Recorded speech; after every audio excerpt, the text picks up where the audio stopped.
اهلا بيكم. طليقي ما دفعش فلوس المؤخر او فلوس نفقة المتعة، ينفع ارفع دعوى حبس؟ للاسف مفيش نص في القانون بيقول انه بيجوز الحبس في دعوى نفقة المتعة او في دعوى المؤخر. طيب ايه الحل؟ ما ينفعش حبس بس ينفع حجز. يعني ايه؟ يعني ينفع نحجز على المرتب، ينفع نحجز على المنقولات، ينفع نحجز على اي اموال موجودة لطريقك في البنوك. طيب ده بيتم ازاي؟ ده بيتم من خلال طلب من المحكمة، وبناء عليه بنعمل الحجز.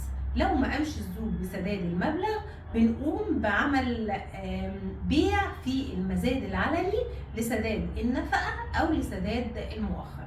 طيب هو ينفع انه القيمه ديت بتاعه المؤخر او نفقه المتعه تتاثر؟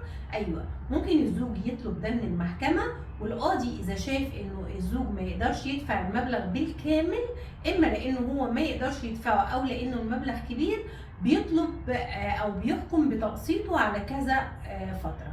كمان ممكن ده يتم بالتراضي بين الزوج والزوجه، ويدفع لها المبلغ على كذا مره، وياخد ايصال بكل مبلغ يدفعه، او من خلال اتفاق مع محضر التنفيذ على انه هو يعمل لها انذار بمبلغ معين، ويقول لها انه بقيه المبلغ هيدفعه على دفعات.